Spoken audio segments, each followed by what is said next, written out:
Let's talk to the manager of your Houston Astros with us here.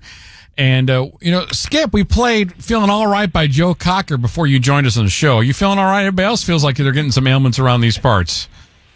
Well, hey, that's one reason, if you recall that I was trying to play different guys, during this dog days to try to help alleviate these injuries. I mean, it really didn't work, but it was postponed. We postponed a lot of these injuries for a long time, where a lot of teams are coming up short because of the short spring training.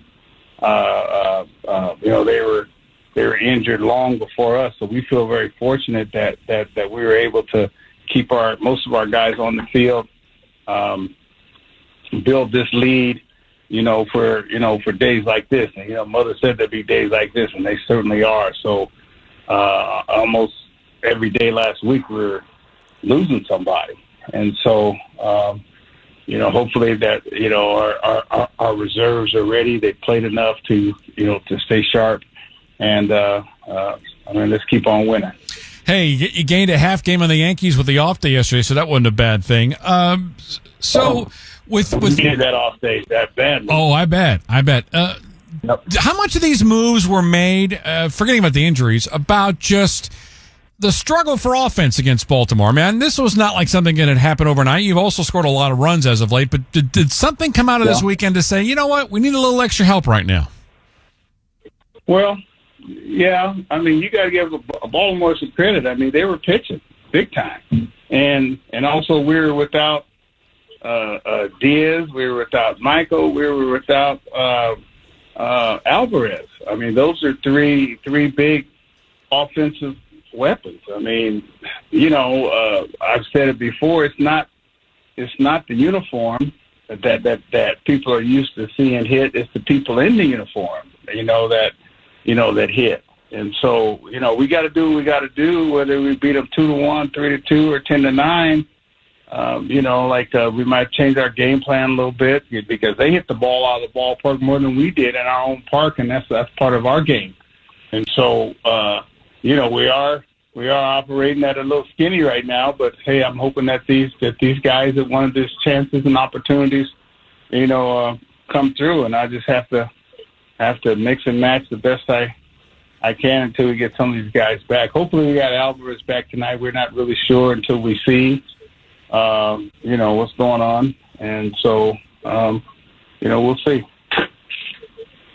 Visiting with Dusty Baker here on the Matt Thomas Show. For Jordan, and we've talked about this all season long. This is no hiding his ailments. Have you been told prolonged rest, day here, day there?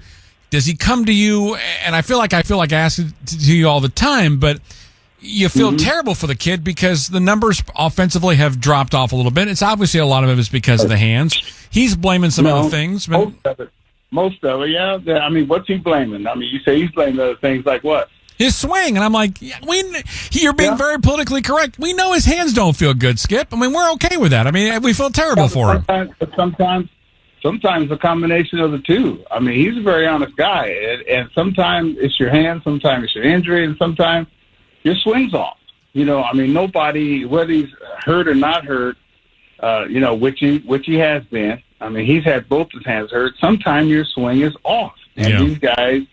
They go to work on you. They're not going to let you just be the hero and hit the ball out of the ballpark. It's not that easy. And he was making it look that easy. Mm-hmm. But, it's not that easy. And, it's, like you get tired of going of how you feel all the time because I've been there before. And, especially with my hands, man. I had 4 operations on my hands. And so I realized that your hands are something that you really, really take for granted. And you're worried about your swing, worried about your feet, your shoulders. So I had a quick hit, but I mean, invariably at the end of the swing, it's the hands. And that's what controls the bat. It's not your legs or your shoulders or anything. What stops and starts the bat are your hands. And I can't stress the importance of how important the hands are. But, if you hurt something in baseball, number one, if something's not hurt, then you haven't been playing, number one. And number two, if you are hurt, you got to make certain adjustments because you're not going to heal until the wintertime, because it's such a daily game that if something is hurt on you, you don't have, unless you go on the disabled list, you're not going to heal in a couple of days. So we're just going to have to do the best we can and make some adjustments. Also on the transaction wire, Dusty, was the sending down of Jake Myers. A lot of people had some hope that he could fill out that center field spot for you. Just what do you think about his time up here and things he needs to work on and things you want him to improve as he's been sent down? Well, it was just a matter of time.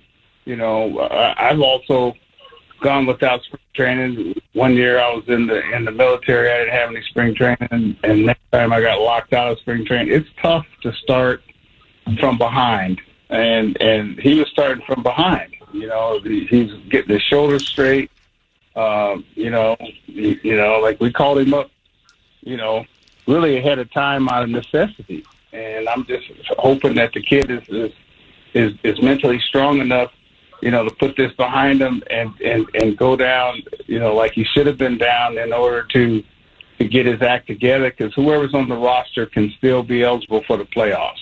So this is a big, 2 or 3 weeks that hopefully he's playing every day, because here we couldn't afford to play him every day. And, not only because of his arm, but because of the production that he had. He's a lot better than he was playing. So hopefully he can go down and get his confidence back, because we certainly need him. Like I'm short an outfielder now, and Dubon can't play everywhere. And then McCormick, we don't know if he can play every day or not. So like I said, we got to mix and match, the best we can. And hopefully he'll be back in a couple of weeks. We still have 30-some games in order to make up our mind what we're going to do. Last question, and I know you've got a taxi squad player with you in Hunter Brown, and there's been a lot of hope for him. What do you envision trying to use him as? I know you've got Christian Javier you put in behind Lance the other night in that Game 2 against Baltimore. Is that still kind of up for conversation as to who fills out JV's spot in the rotation? Well, you got to fill it out with who we have here presently.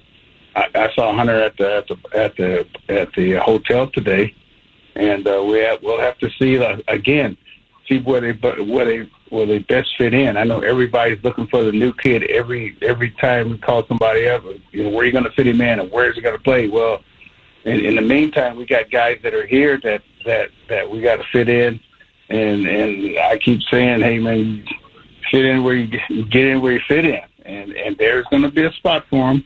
We've been having our eye on him the whole time. Mm-hmm. But again, we're in a playoff race, and we're not here for a trial camp. It's different if you're in 4th or 5th place and you're trying to find out what you're going to do next year. But we're trying to win games and do the best we can, for this year, and also see see where we can put him to maybe be on the playoff roster. We're trying to do all this at one time, but in the meantime, we got to win this thing first, because this game can go up and down and in a hurry. And I'm just so glad that we have the lead that we have, but we have not aced anything yet.